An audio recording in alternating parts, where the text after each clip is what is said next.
Mário Sarrubo, ex-secretário nacional de Segurança Pública do governo Lula, afirmou em entrevista ao programa Ponto de Vista da revista Veja que a gestão petista nunca se importou muito com a agenda da segurança pública. A esquerda,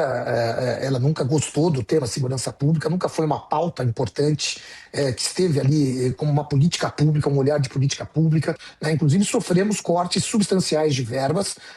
notadamente no ano de 2025. A própria guerra cultural, nós crescemos, pelo menos a minha geração cresceu, ouvindo banda de rock esquerdista dizer que polícia é para quem precisa de polícia. Olha que menosprezo à atividade policial. E da guerra cultural para a política e para a própria polícia e, finalmente, para togados. Não, a esquerda nunca se importou, aliás, a esquerda sempre menosprezou essa pauta de segurança pública, é uma pauta considerada, pelo menos na retórica, como uma pauta opressora, e aí, de uns anos para cá, começaram lulopetistas e togados a associar essa pauta, até mesmo a essa abominação que você conhece melhor que ninguém, Geise, na academia, chamada racismo estrutural, que as pessoas batizaram como racismo estrutural, e nós temos inúmeras decisões de togados, mostrando que atuações policiais legítimas, que policiais adentrando domicílios que são verdadeiros paióis de armas ilegais, de drogas, das piores práticas delitivas, não passam de racismo estrutural. Nós temos togados superiores, STJ, temos até STF sustentando esse tipo de doutrina, então a gente vê como o esquerdismo ele contaminou a aplicação da lei penal, a compreensão da lei penal e nos leva, na prática, nos induz quase a uma situação muito perigosa de flertarmos com o abolicionismo penal. Aquele velho prende e solta, a polícia cumprindo o seu dever de ofício prende, aí lá vão togados petistas, sim, muitas vezes filiados ao PT ou até simpatizantes declarados da esquerda, simpatizantes de facções como o MST, por exemplo, soltam sob essas alegações esdrúxulas. Surpresa zero. A esquerda tem o seu DNA direto na nossa crise de segurança pública, que o diga o nosso estado do Rio de Janeiro, governado pela esquerda, permeado pelo brizolismo, pelo menos desde o fim da ditadura militar. Os nossos sucessivos governos aqui do Rio são sim de esquerda, apesar de alguns deles se apresentarem como sendo de direita, e não satisfeitos com isso, permearam a pauta togada. Então foi um ambiente de contaminação geral que nos custa a liberdade sagrada de ir e vir, de saber que nós vamos poder ir às ruas, circular pelas ruas das nossas cidades sem sermos molestados, assaltados ou outras coisas até piores. Esse é o Brasil da esquerda, o Brasil da esquerda que aparelhou instituições com ideologias nefastas. As empresas fizeram uma manifestação muito, mas muito para lá de incisiva. Começam a manifestação com a seguinte pergunta: ora, a prevalecer a tese defendida pela AGU,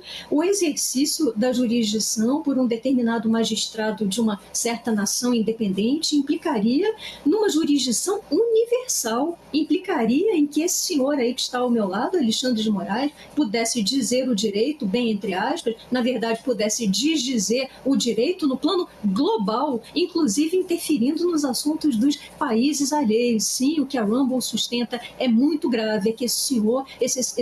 exerceu seus atos ultravires para muito além dos seus poderes, das suas atribuições constitucionais e institucionais. E por que ultravires? Não apenas pelo fato dele ter imposto censura, o que é inconstitucional no Brasil e nos Estados Unidos, mas também, sobretudo, pelo fato dele ter expedido essas ordens censoras aos Estados Unidos e, pasmem, via e-mail, mediante um verdadeiro papel de pão digital, via e-mail, desrespeitando todos os ritos, desrespeitando os acordos internacionais entre Brasil e Estados Unidos sobre normas de cooperação judiciária, sobre os ritos da Carta Precatória, esse instrumento de comunicação entre juízos de nações independentes e soberanas. E aí a gente vê esse senhor aí, como pode alardear toda essa conversa mole de soberania se ele não respeita a soberania alheia, se ele não respeita a soberania norte-americana. E tudo isso é muito enfatizado lá pela Rumble e pela Trump Media, que inclusive nos dão a seguinte informação: informação que circulou bastante no ano passado, mas eles relembram, né, eles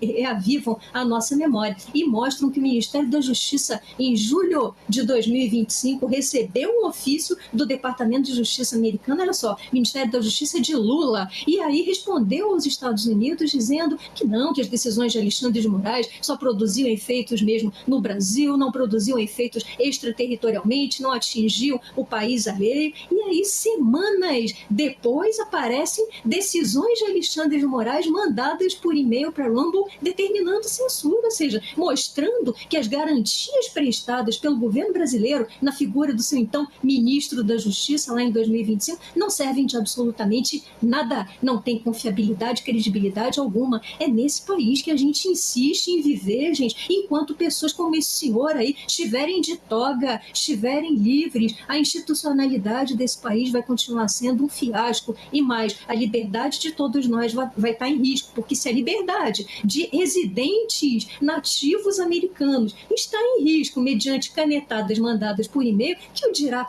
as nossas? Olha o perigo ambulante, olha os efeitos nefastos da omissão do nosso Senado, do nosso Congresso como um todo. Deplorável, 1000 vezes deplorável.